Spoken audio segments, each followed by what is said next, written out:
2023년 8월 14일 월요일 새벽 예배를 하나님 앞에 드리도록 하겠습니다. 다 같이 기도하겠습니다.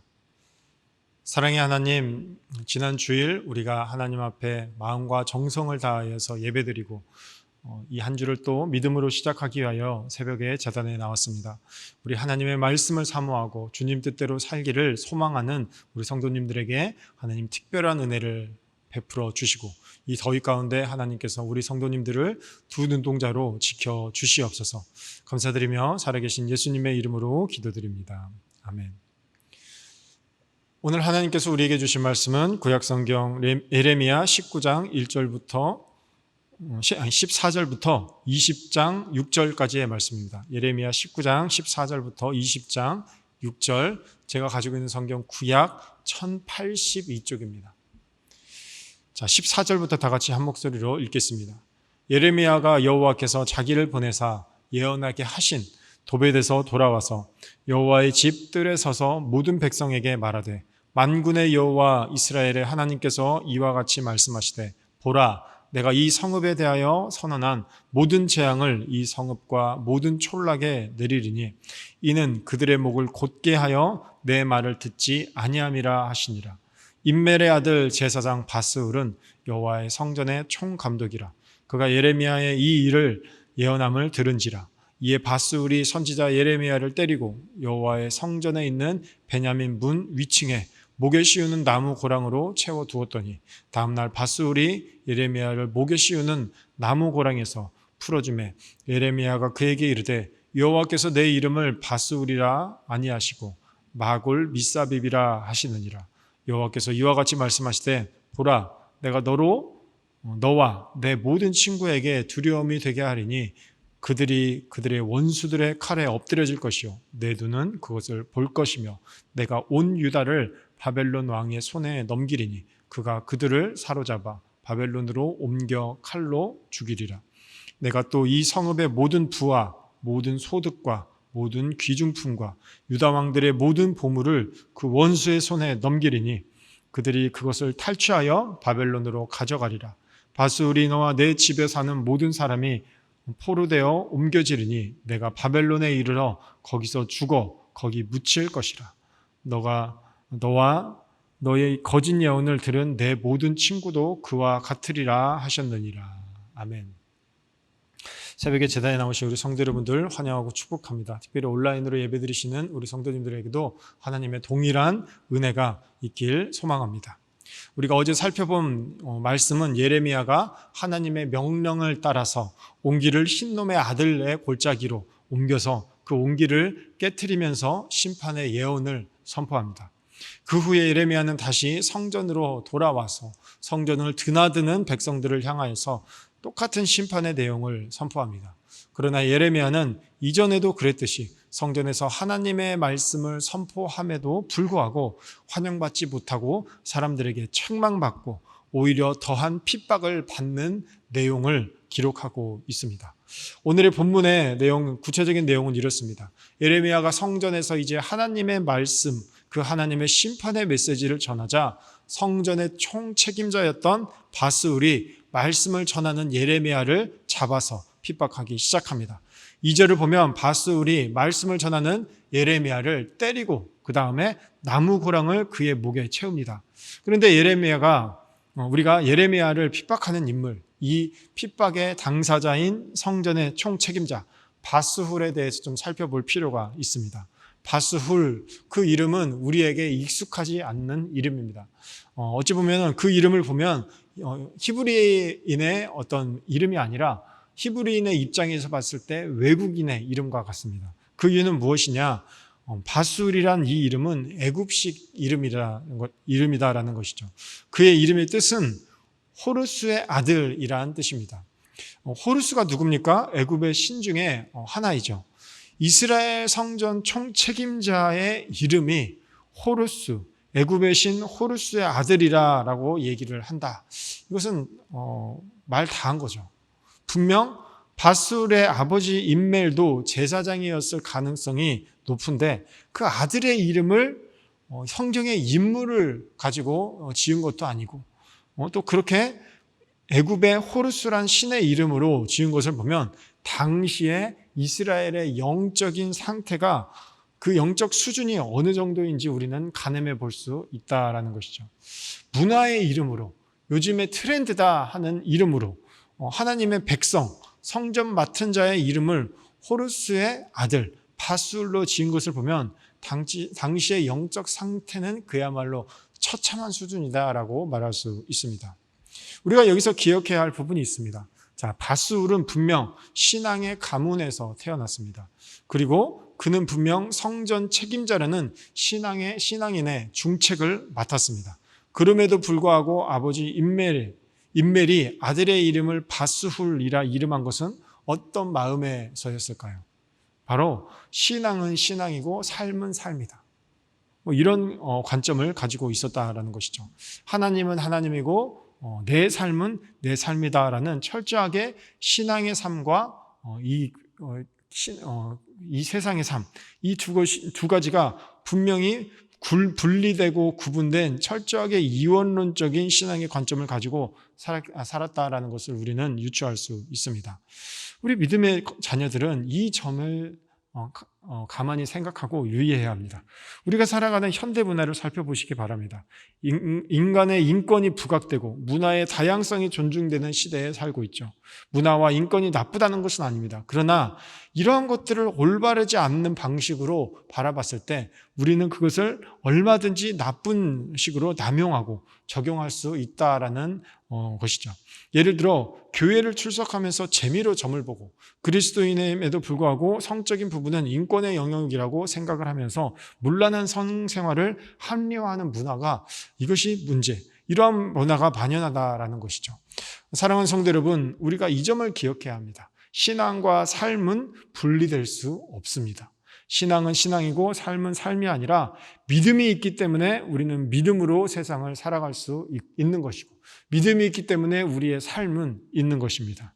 우리가 자칫 정신을 차리지 않으면 현대판 바술이 될 수 있다는 사실을 기억하셔야 합니다.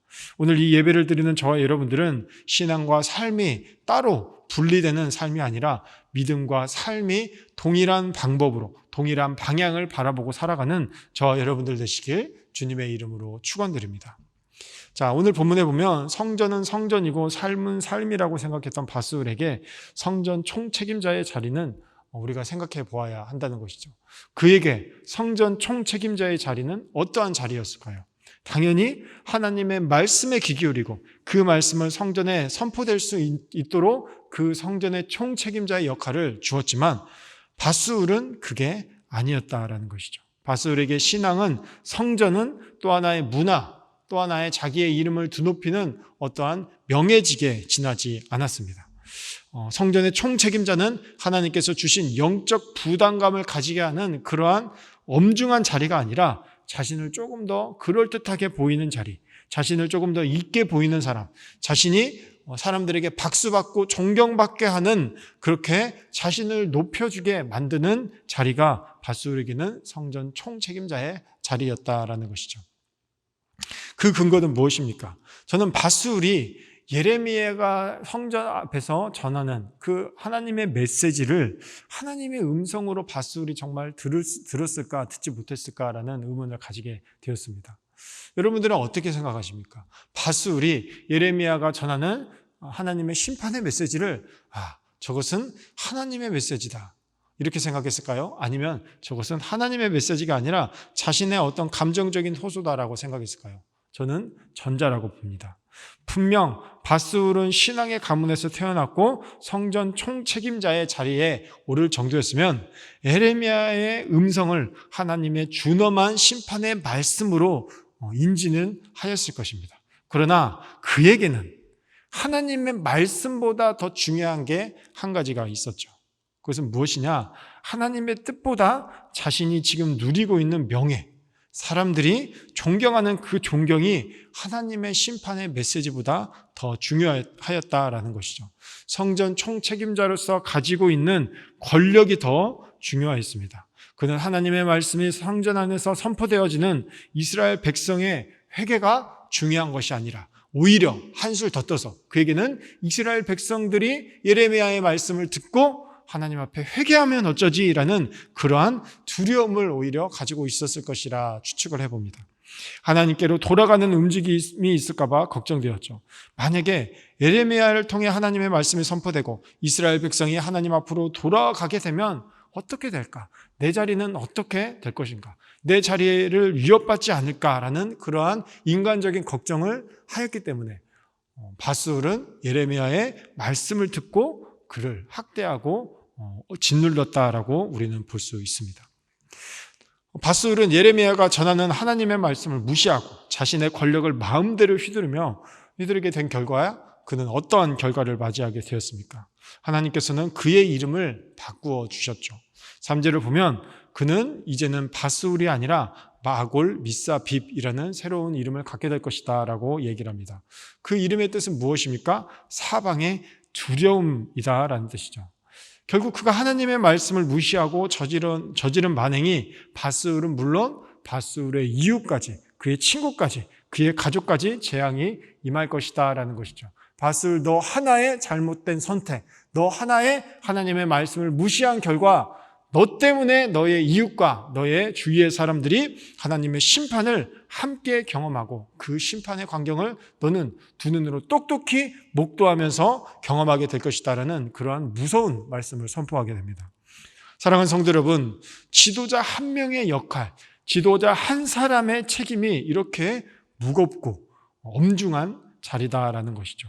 지도자 한 명의 잘못된 판단, 그 욕심을 버리지 못한 결과 그 한 사람의 저주에 지나는 것이 아니라 그가 책임하고 있는, 그가 다스리고 있는, 그가 영향력을 미치고 있는 그의 모든 사람들, 그 공동체 모두가 동일한 고통을 당하게 된다라는 것이 오늘의 메시지다라는 것이죠.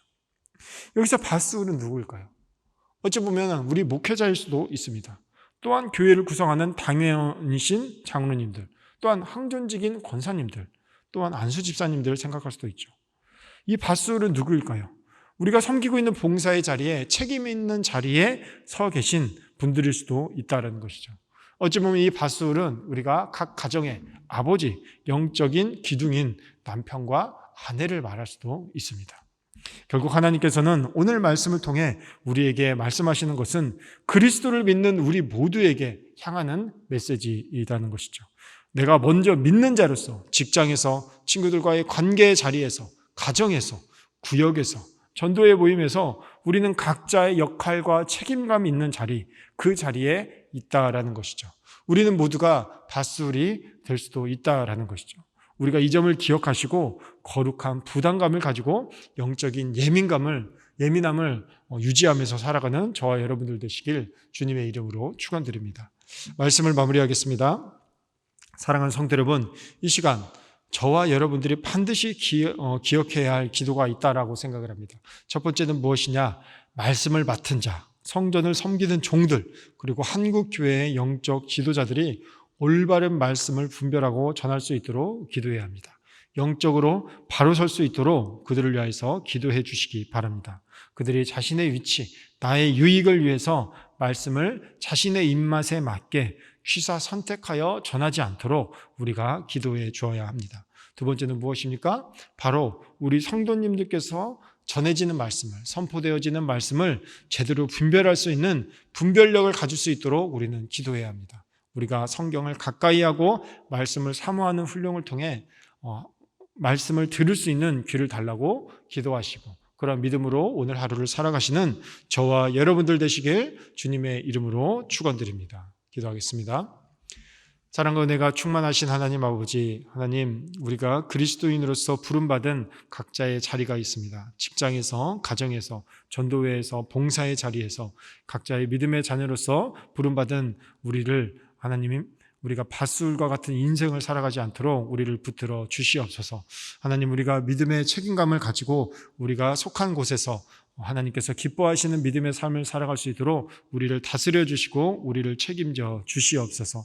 무엇보다도 우리가 교만치 않게 하여 주시고 하나님의 말씀이 선포되었을 때 우리가 듣는 귀를 열어주시고 실천할 수 있는 용기를 허락하여 주시옵소서. 이 한 주도 우리가 믿음으로 살아가길 다짐하오며 주님께 모든 것을 맡겨드립니다. 감사드리며 살아계신 예수님의 이름으로 기도드립니다. 아멘.